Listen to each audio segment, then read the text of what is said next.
अस्सलाम वालेकुम students, FSc part 1 biology chapter number 1 में आज का जो हमारा टॉपिक है वो है ब्रांचेस ऑफ बायोलॉजी। ठीक है, सबसे पहले तो हम ये बात करते हैं कि ये वो डेफिनेशंस हैं, ये वो ब्रांचेस हैं जिनकी डेफिनेशन आपकी बुक पे नहीं लिखी हुई, इसलिए जो मैं आपको साथ साथ पढ़ाते जाऊँ तो आप वो नोट करते जाएँ।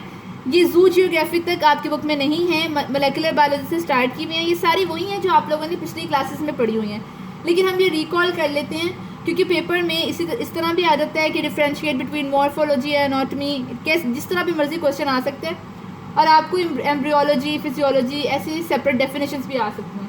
सबसे पहले हम बात करते हैं एम्ब्रियोलॉजी की।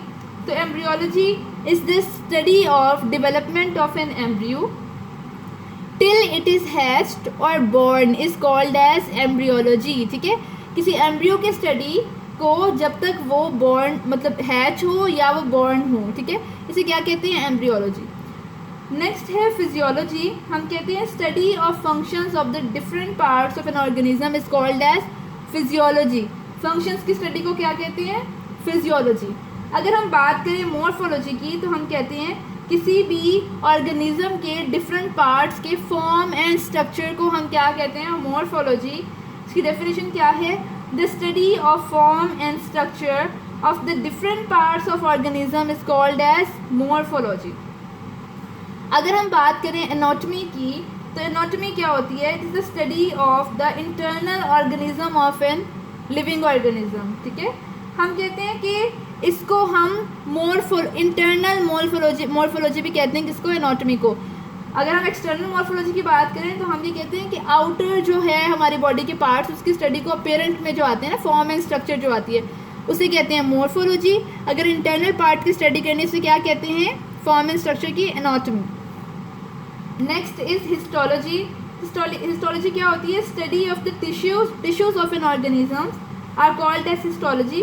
फर्स्ट करें अगर हम बात करते हैं, हम कहते हैं कि study of the iris, eyes का जो पार्ट है, ठीक है, लेंस और कॉर्निया ऑफ द आई, इसकी स्टडी हम कहते हैं, इनके टिश्यूज़ की स्टडी को क्या कहते हैं? हिस्टोलॉजी। ठीक है, टिश्यूज़ होते क्या हैं? Tissues are basically group of similar cells that perform similar function, same functions. ठीक है, सेम ओरिजिन हो इनका और सेम फंक्शन परफॉर्म करें, उन्हें हम क्या कहते हैं? टिश्यूज़ कहते हैं। अगर हम बात करें नेक्स्ट डेफिनेशन की तरफ चलते हैं, which is called as palaeontology, the study of forces and their relationship with the evolution.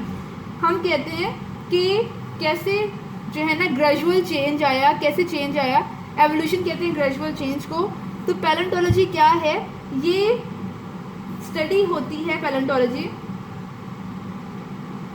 Dead अगर हम बात करें किसी भी ऑर्गेनिज्म की फोसिल्स, हम कहते हैं स्टडी ऑफ फोसिल्स को हम क्या कहते हैं? पैलेंटोलॉजी। और फोसिल्स क्या होते हैं? फोसिल्स जो हैं वो होती हैं dead remains of the living organisms और their imprints preserve in the rocks are called as fossils. तो पैलेंटोलॉजी क्या है? पैलेंटोलॉजी होती है स्टडी ऑफ फोसिल्स। और जो है नेक्स्ट इज एवोल्यूशन। एवोल्यूशन क्या होती है? The development of more advance and complex organisms from pre existing simple organisms. ठीक है, हम कहते हैं अगर हम सिंपल ऑर्गेनिज्म से कॉम्प्लेक्स ऑर्गेनिज्म में ग्रेजुअल जो चेंज आया है, इसे हम क्या कहते हैं? Evolution. Next is genetics. Genetics क्या होती है? The study of transfer of heredity character from the parents to offspring. ठीक है, करेक्टर्स का ट्रांसफ़र होना पेरेंट्स से किसमें? ऑफस्प्रिंग में, यानी कि बच्चों में, इसे क्या कहते हैं? जेनेटिक्स। जो लास्ट है हमारा वो है जू जियोग्राफी। जू जियोग्राफी होती है the study of the distribution of animals in different regions of the earth is called as जू जियोग्राफी।